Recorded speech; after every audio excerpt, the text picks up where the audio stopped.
출산하시는 분은 누굽니까? 엄마를 편하게 만들어야 된다. 그 남편분들도 얼마나 힘든데요. 기본적으로 직장에서 그러니까 문화가 풀어줘야 된다고요. 안녕하세요. 저는 잡담의 미학의 호스트를 맡은 무빙 워터고요. 누구시죠? 저는 인지심리학자 김경일입니다. 귀여운 반갑습니다. 오늘은 교수님하고 너무 큰 화두라서 이걸 어디서부터 건드려야 될지는 잘 모르겠는데 출산율에 대한 이야기를 해보려고 합니다. 그래도 다행이고 참 기쁘게 시작할 수 있는 건 뭐냐면 진짜 끝모르게 미친 듯이 곤두박질 치고 있다가 이제 처음 반등했대요. 0.72%에서 약간 올라서 0.75%가 된 건데, 야, 이거 너무 축하할 일이긴 하지만 이거 갖고는 안 되잖아요. 근데 이렇게 출산율이 떨어지는 게 우리나라만의 일은 아니잖아요, 그죠? 실제로 저희들끼리 이런 얘기 많이 하죠. 중앙아프리카만 빼고 모두 아이를 낳지 않고 있다. 한국만 그런 게 아니라요. 뭐 태국도 1m로 떨어지고, 베트남 뭐 1점대 초반. 사실 인구가 줄지 않기 위해서는 2.1명을 낳아줘야 되는데 그렇게 낳아주지 않으시고 뭐 1.6, 1.2, 0.9 이렇게 가면 언젠가는 0이 되는 거죠. 그런데 이제 그게 이 바로 밑으로 들어가면은 완만하게 0을 향해 가지만 막 0.7, 0.8, 0.9면은 이제 정말 빠른 속도로 수십 년 만에 0을 향해 달려가는 그런 일이 있는데, 이게 사실 한국에는 우리보다 외국에서 보는 시선이 더 위험하다고 느끼는 거 같습니다. 뭐 뉴욕 타임스, 아사히, BBC 막 이런 데 우리가 찾아보면요. 소멸이라는 단어를 자꾸 쓰죠. 네, 그래서 심각한 문제, 중요한 문제, 절체절명의 문제. 그 정도까지 네네. 절체절명이다. 네, 그래서 저는 심리학자로서 뭐 인간의 다양한 마음에 대한 연구, 심지어 인공지능에 관련된 연구, 어떤 이슈도 인구에 관련된 대화를 하자면 만사를 제쳐놓을 거예요. 그리고 일부러 이렇게 얘기하고 다녀요. 어느 순간부터 제 주변에서도 한 1, 20년 전까지만 하더라도 빨리 이제 결혼해서 애 낳아야지, 이 말을 하는 게 전혀 사회적으로 문제 될 건 당연히 없었고, 언제 할 거야? 해야지. 그게 근데 지금은 이제 그 말이 신뢰가 되잖아요. 결혼할 거야? 네가 뭔 상관? 약간 이런 식으로 돼갖고 있는데 이걸 어떻게 접근해야 되지? 그런 고민도 좀 들어요. 우리가 한 세대에서 자연스럽게 별로 신경 쓰지 않고 하는 행동은 다 이유가 있는데요. 그 행동이 결국은 긍정적인 미래와 연관이 돼 있기 때문에 별 생각 없이 그냥 하는 거예요. 예전에 아이 낳으면 동네에 있는 아주머니들이나 아니면 어르신들이 아이고 이제 이 집 살림 좀 피겠네. 아이고 이 집 이제 좀 복 좀 들어오겠네. 그러니까 아무 근거 없어요, 사실은. 그것도 아무 근거 없거든요. 근데 예전에 이런 분들은 아무도 안 계셨겠죠. 이 집 지출 늘어나겠네. 그런 얘기 없었죠. 너 이제 빚만 늘겠네. 그렇죠. 너희들 뭐 앞으로 대출 많이 받겠네. 맞아. 이런 얘기 안 하잖아요. 없었어요. 그러니까 별다른 근거가 없어도 예전에는 아이를 낳으면 그 이후의 삶이 더 좋아질 거라는 긍정적인 미래를 상상했다. 자연스럽게. 근데 지금은 오히려 반대로 아이를 낳으면 더 힘들어지는 미래를 너무 쉽게 상상할 수 있다. 그게 맞든 틀리든 너무 슬프다. 상관이 없이. 그러니까 어떻게 사람이 아이를 가짐으로 인해서 더 힘들어질 거야 라고 하는 생각을 하는데 아이를 낳으실 수 있겠어요? 희생이 먼저 떠오르는구나. 그렇죠. 게다가 두 번째 출산이랑은 더더욱 연관이 되죠. 왜 우리 군대 다시 한번 갈래라고 얘기하면 이렇게 저를 노려보십니까?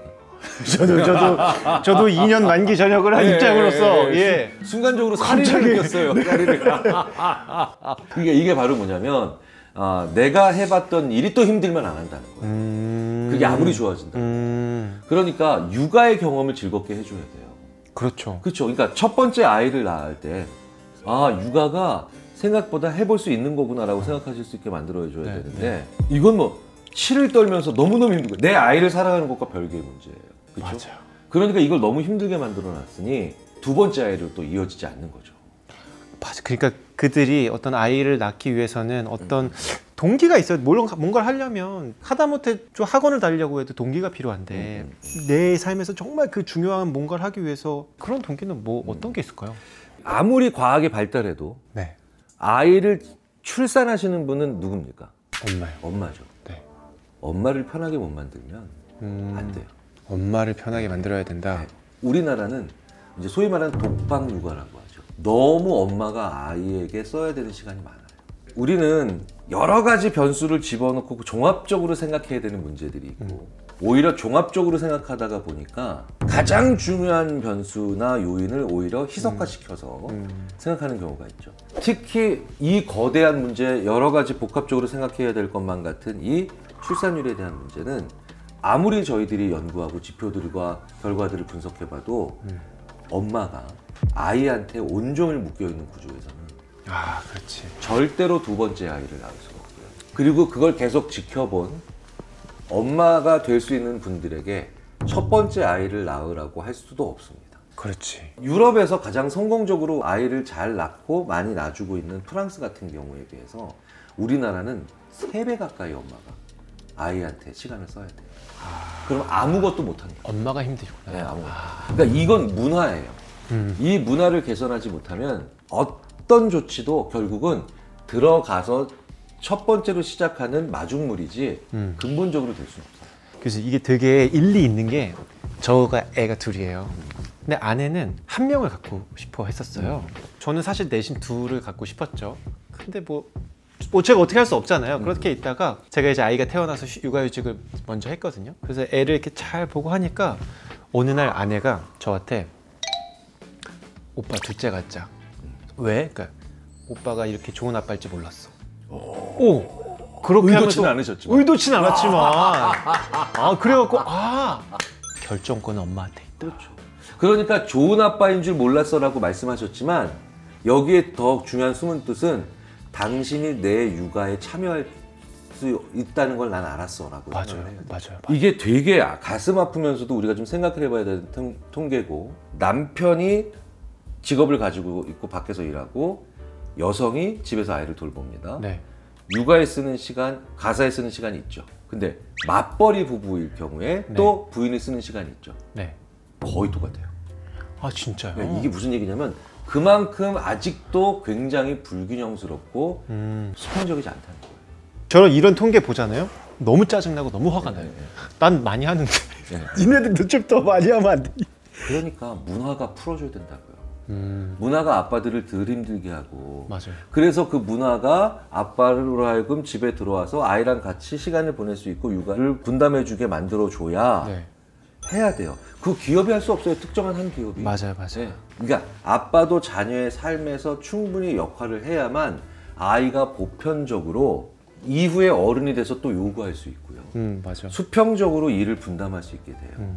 저는 좀 많이 하는 편이에요. 그러니까 제가 육아휴직을 2번 하면서 아이들을 키우고 했었을 때는 아내는 이제 아이가 태어나고 회사에 복직했고 제가 전업으로 키웠으니까 저희 아이는 아빠를 먼저 했고 완전 아빠 바라기였어요. 2살 때까지. 절대적인 시간을 같이 보내는 그 사이에 우정이 싹 텄어요. 아이하고. 보세요. 우리나라의 가족이 와해되는 이유 중에 하나가 아빠라고 하는 사람이 일절 가정에 참여하지 않고 육아에 참여하지 않았기 때문이에요. 굉장히 중요한 요인 중에 하나거든요.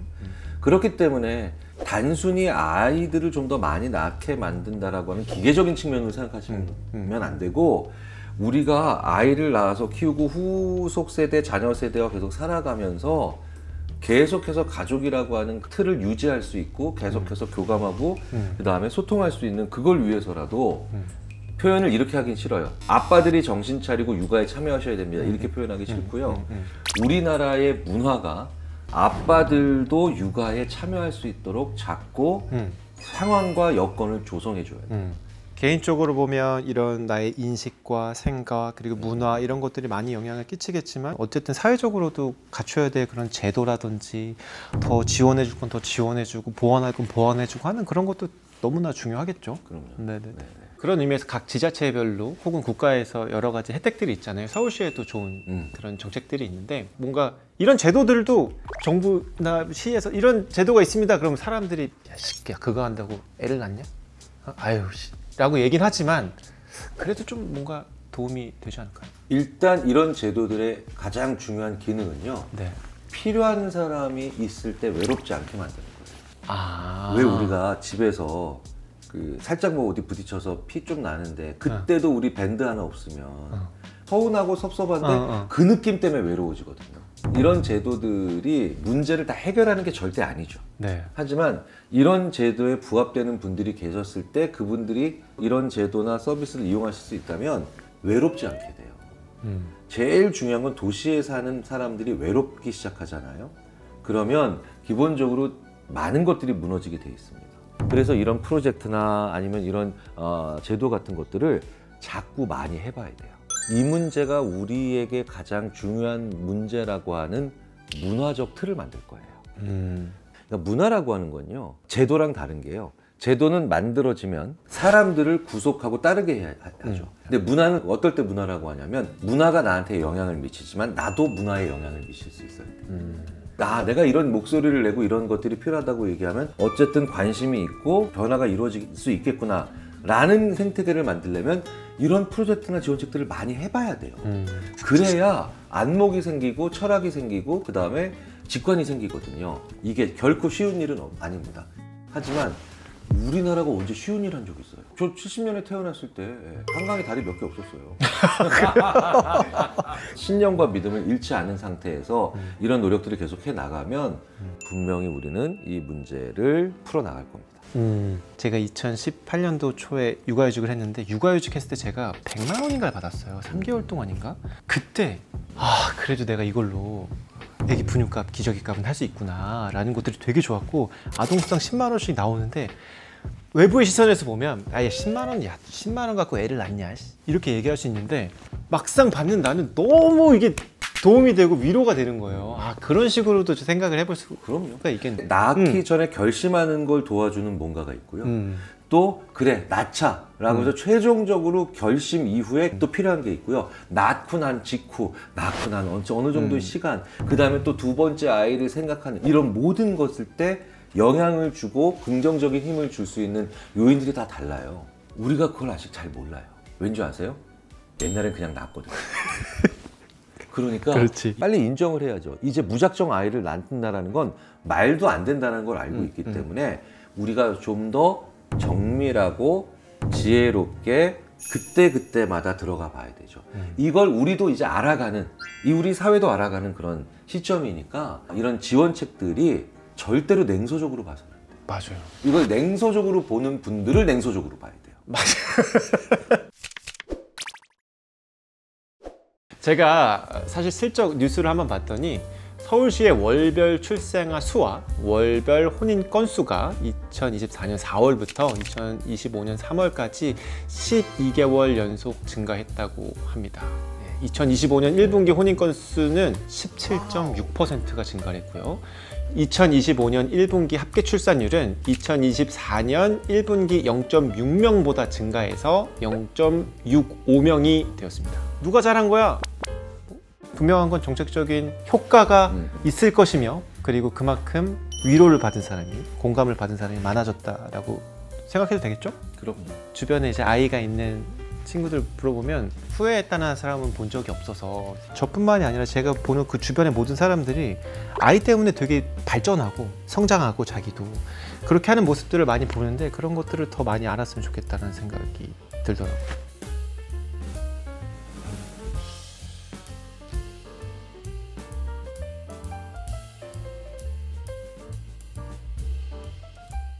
사실 출산율 제가 굉장히 좋아하고 민감하게 받아들이는 주제고, 육아휴직을 먼저 하고 아이를 이렇게 키웠었던 입장에서 정말 더 많은 사람들이, 더 많은 남자들이 집안일을 엄청 많이 했으면 좋겠어요. 그래야 제 마음이 편할 것 같아요.